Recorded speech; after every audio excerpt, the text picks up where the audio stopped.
Russia Secretary Blinken spoke to our network and others over the weekend of concern based on information the US now has that the PRC is considering lethal support to Russia. Can you give an idea of the timing at which the US believes the PRC started considering giving lethal aid to Russia, and also of the nature of the weapons the PRC may be considering supplying to Russia? Well, let me start by saying, we want to be very clear about this, we have not yet seen the PRC provide Russia with lethal aid, but we don't believe they've taken it off the table either.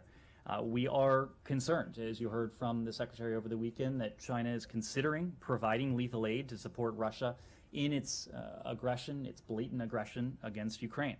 We've made very clear to the PRC consistently, including in recent days when the Secretary met with Wang Yi in Munich, but also at the very earliest phase of this conflict when President Biden spoke with President Xi, that providing lethal weapons to Russia for use in Ukraine or systematic assistance with sanctions evasion would cause real consequence in our bilateral relationship. The PRC understands, we think, what's at risk were it to proceed with providing material support to Russia's war against Ukraine. We've been clear, we'll not hesitate to target Chinese companies or individuals that violate our sanctions, and we're monitoring very vigilantly for potential violations. China, we are concerned, seriously risks miscalculating by continuing its support for Russia, which is directly impacting how the rest of the world is seeing the PRC. The reputational costs that the PRC is enduring is already very real, because the rest of the world sees the PRC, despite its veneer of neutrality, its self-professed neutrality, provide important forms of support to Russia already. It is providing diplomatic support. It's providing economic support. It's providing propaganda, spewing propaganda that serve to amplify the lies, the distortions, the mistruths, the half-truths in some cases, that are emanating from Moscow. So the rest of the world is watching this. We are watching very closely to determine if the PRC does actually decide to take that step to provide lethal aid. To your question about the time frame, look, this has been a concern of ours since even before Russia's aggression against Ukraine started. The burgeoning relationship between the PRC and Russia is one that has deepened in not in recent weeks, months, but really in recent years. And of course, the idea occurred to us even before the start of Russia's aggression that given the massive costs and consequences that we knew and we warned, we were prepared to impose against Russia should its invasion go forward, that Russia could reach out to its partners around the world to help step in, to help account for some of the consequences that ultimately were imposed on it as a result of its aggression. We have seen Russia do this with Iran. We've seen Russia do this with the DPRK.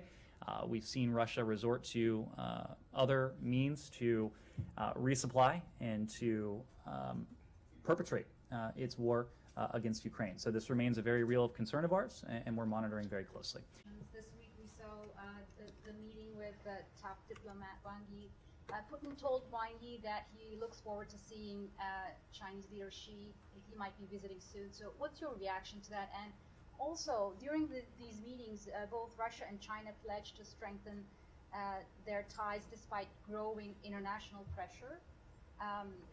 Is the State Department concerned about the two nuclear powers drawing closer together, and is there a strategy in place to stop them? Broadly, we've consistently voiced concern about the nexus and the deepening partnership we're seeing between the PRC and Russia. And we are concerned not, again, because of any underlying animus towards either country. We are concerned because these two countries share a vision. They share an intent. It is not a vision of a rules-based order, of a liberal order, of democracies living peacefully side by side.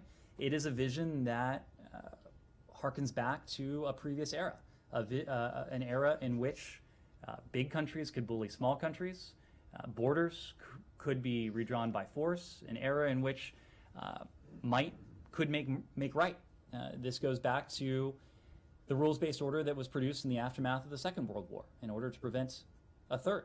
A rules-based order that governed relations between states, set a series of principles and norms that, because countries have by and large respected them, we've seen unprecedented levels of security, of stability, of prosperity, of opportunity for people around the world. This was not an order that the United States authored.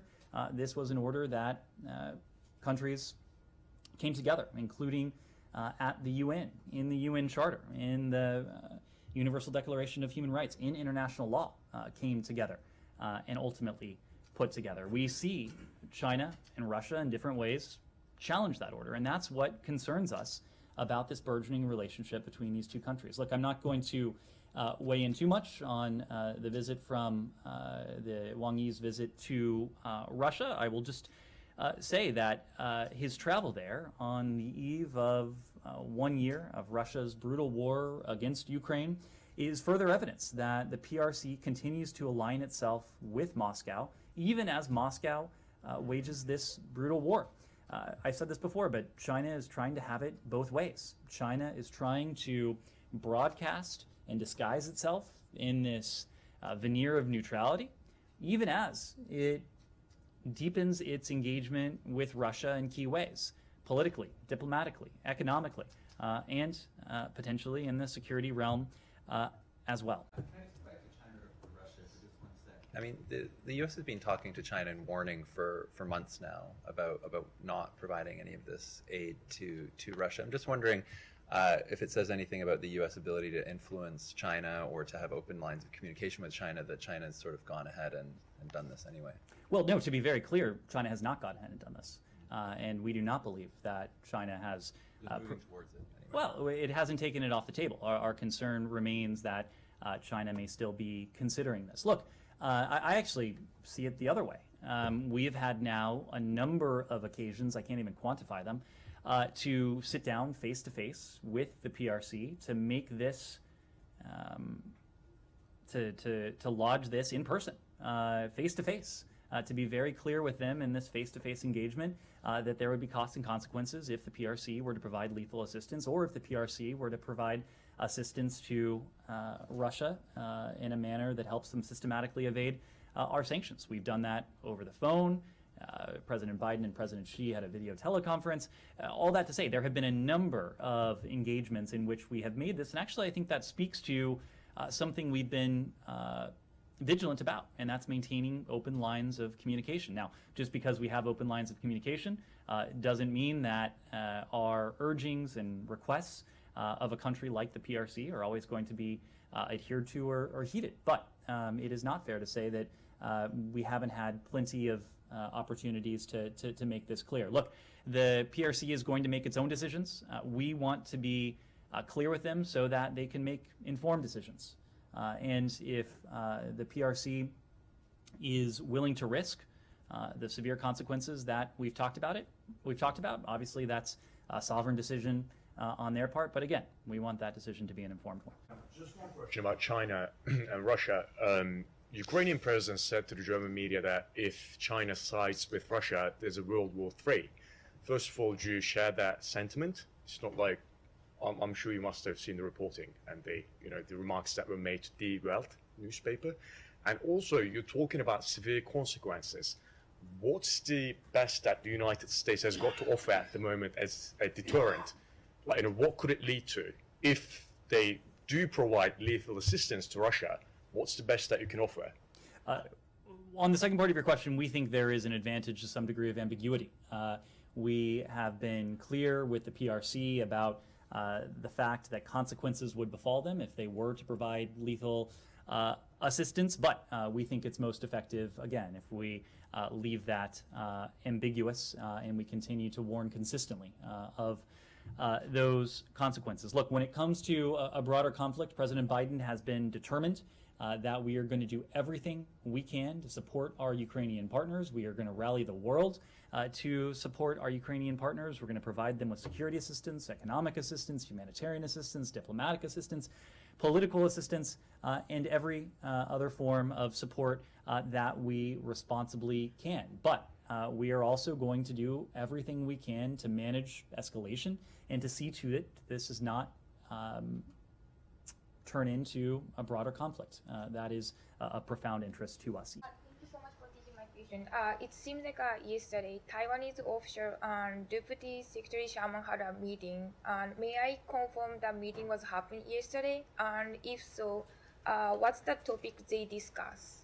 I don't have any meetings to speak to particularly, but what I can say is that we have, as you know, a robust unofficial relationship with Taiwan, and we continue to engage with Taiwan under the auspices of AIT and TECRO, and in line with our longstanding policy.